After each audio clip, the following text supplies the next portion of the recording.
saya Natasha Syifa dari kelas 10 Kimia Industri. Di sini saya akan menceritakan tentang sejarah Kerajaan Singasari. Kerajaan Singasari atau sering disebut juga dengan Kerajaan Singasari adalah kerajaan Hindu yang tumbuh di Jawa bagian timur. Kerajaan ini memperluas cakrawala Mandala hingga ke wilayah Melayu. Kerajaan ini beribukotakan di Tumapel. Tumapel hanyalah sebuah kabupaten kecil yang dikuasai oleh Tunggal Amatung. Tunggal Amatung dibunuh oleh Kan Arok yang merupakan pengawalnya sendiri.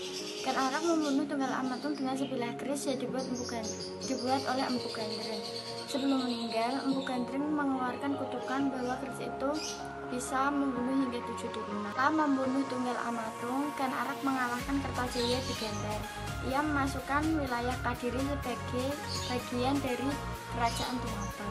Pendiri Kerajaan Singasari adalah Kan Arok, tetapi prasasti Mula Malarung atas nama Kerok.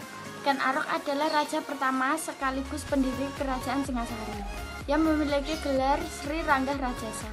Kan Arok memperistri Ken Dedes yang kemudian melahirkan antara lain Anuspati dan Mahisa Wangtaleng. Kedua Anuspati. Anuspati adalah putra dari Ken Dedes dan Akuwu Tunggal Amatung. Mengingat Kan Arok memperistri Ken Dedes setelah membunuh Tunggal Amatung, merasa dendam atas ayahnya, kemudian ia membunuh Kan Arok melalui setelah membunuh Tunggal Amatung, Kan Arok mengalahkan Kertajaya di Genter.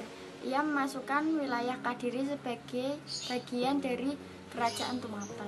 Pendiri Kerajaan Singasari adalah Kan Arok, tetapi prasasti Mula Malarung atas nama Kerok melalui perantara seorang pengalasan. Tohjaya. Panji Tohjaya naik tahta menggantikan Anuspati, namun ia hanya berkuasa selama kurang dari 1 tahun.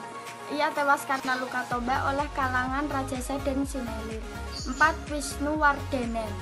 Rangga Buni naik tahta menggantikan Tohjaya dengan gelar Sri Jaya Wisnudardana. Ia memerintah kurang lebih selama 20 tahun. Kartanegara. Kartanegara merupakan raja terakhir sekaligus terbesar dalam sejarah Singasari. Ia melakukan perluasan cakrawala Mandala Singasari ke barat melalui ekspedisi Pamalayu tahun 1275 Masehi. Peninggalan kerajaan Singasari lebih banyak dalam bentuk candi, di mana candi ini berfungsi sebagai tempat pemujaan agama sekaligus tempat pendarmaan figur-figur penting kerajaan. Letak di Malang, Jawa Timur. Dibangun pada tahun 1249. Runtuhnya Kerajaan Singasari. Kerajaan Singasari runtuh akibat serangan Jayakatwang pada tahun 1292. 2. Candi Singosari. Candi Singosari terletak di Singosari, Malang, Jawa Timur. Dibangun pada tahun 1300 Masehi untuk memperingati Raja Kertanegara yang wafat akibat serangan Jayakatwang. Candi Jago. Candi Jago terletak di Malang, Jawa Timur. Dibangun sekitar tahun 1268 Masehi atas perintah Kertanegara untuk memperingati ayahnya Wisnudardana. Candi ini berlatar budaya agama Buddha. Dan dari saya, apabila ada salah kata mohon dimaafkan. Wassalamualaikum warahmatullahi wabarakatuh.